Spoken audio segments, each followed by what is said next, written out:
សួស្តីបងប្អូនទាំងអស់គ្នាថ្ងៃនេះខ្ញុំប្រាប់បងប្អូនមួយសម្រាប់បងប្អូនដែលឈឺសន្លាក់ជង្គង់ឬក៏ឈឺចង្កេះ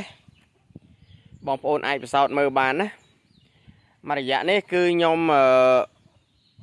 ឈឺសន្លាក់ជង្គង់ខ្លាំងហើយនឹងឈឺចង្កេះខ្លាំងសូម្បីតែអង្គុយបត់ជើងក៏ពិបាកដែរនិយាយរំទៅសូម្បីតែអង្គុយយើងអង្គុយចောင်းហោងលក្ខណៈអង្គុយចောင်းហោងគឺយើងពិបាកងើបមែនតើមកឈឺជង្គង់ខ្លាំងព្រមអត់សឹងអត់តែមិនបានតែមួយរយៈនេះខ្ញុំនៅចកាខ្ញុំបេះចន្ទីមកហូបបងប្អូនខ្ញុំដើរបេះចន្ទីដែលផ្លែពណ៌លឿងផ្លែផ្អែមហ្នឹងខ្ញុំបេះយកមកហូបមួយរយៈនេះដូចជាហូបបាន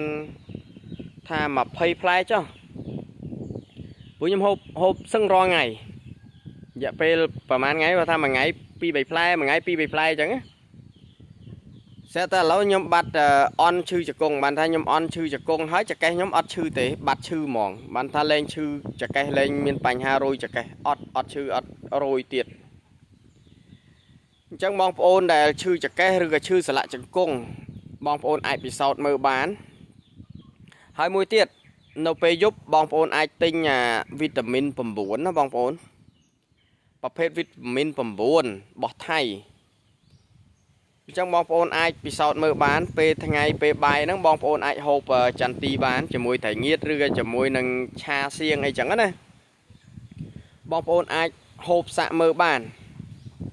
ហើយនៅពេលបងប្អូនបានថាបងប្អូនហូបបងប្អូនចិត្តក្បាលចិត្តកតុយវាចោលឲ្យស្អាតណាហើយយកតែយើងបានថាយើងហូបតែសាច់វាទៅ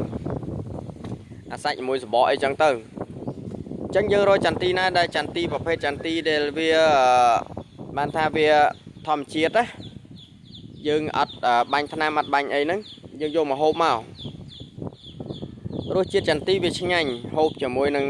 បាយត្រីងៀតក៏បានបងប្អូនធ្វើជាលក់ហូបក៏បានចន្ទីទុំណាបងប្អូនហើយបញ្ហាសន្លាក់ជង្គង់បញ្ហាឈឺសន្លាក់ឬក៏ឈឺចង្កេះចុករោយចង្កេះហ្នឹង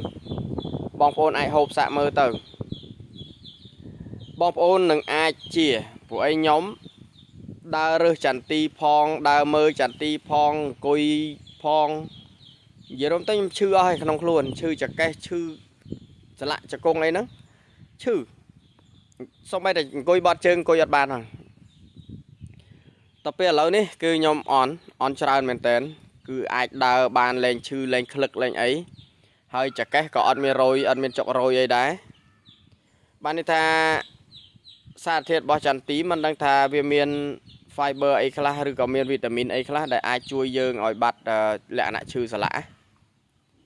យើងអត់ដឹងថាវាមកបញ្ហាអី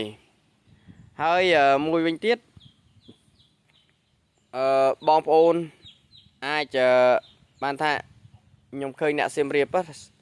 គេស្លហូបអីចឹងបានក៏ប៉ុន្តែខ្ញុំអត់ទេខ្ញុំកាន់តែយកតែផ្លែទុំខ្ញុំយកមកចិតមកខ្ញុំជ្រលក់ទឹកត្រីស្ករខ្ញុំយកមកចិញ្ច្រាំប្រហុកហូប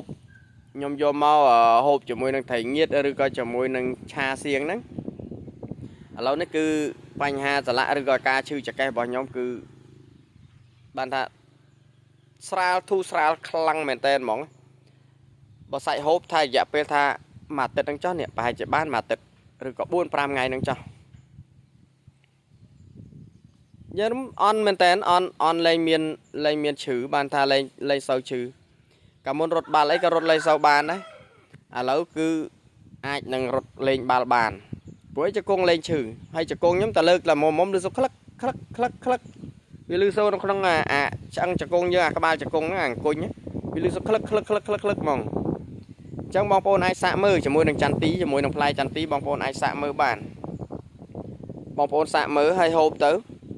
ព្រោះខែនេះគឺជាខែដល់រដូវចន្ទីហើយបងប្អូនអាចហូបសាក់លបងសាក់មើលទៅហើយបងប្អូនជួយ share វីដេអូនេះទាំងអស់គ្នាដើម្បីបងប្អូនអ្នកដែលឈឺចង្កេះឈឺជង្គង់អាចសាក់លបងដោយវិធីសាស្ត្រធម្មជាតិដោយយើងហូបតែផ្លែចន្ទីទុំទេអរគុណច្រើនបងប្អូនទាំងអស់គ្នា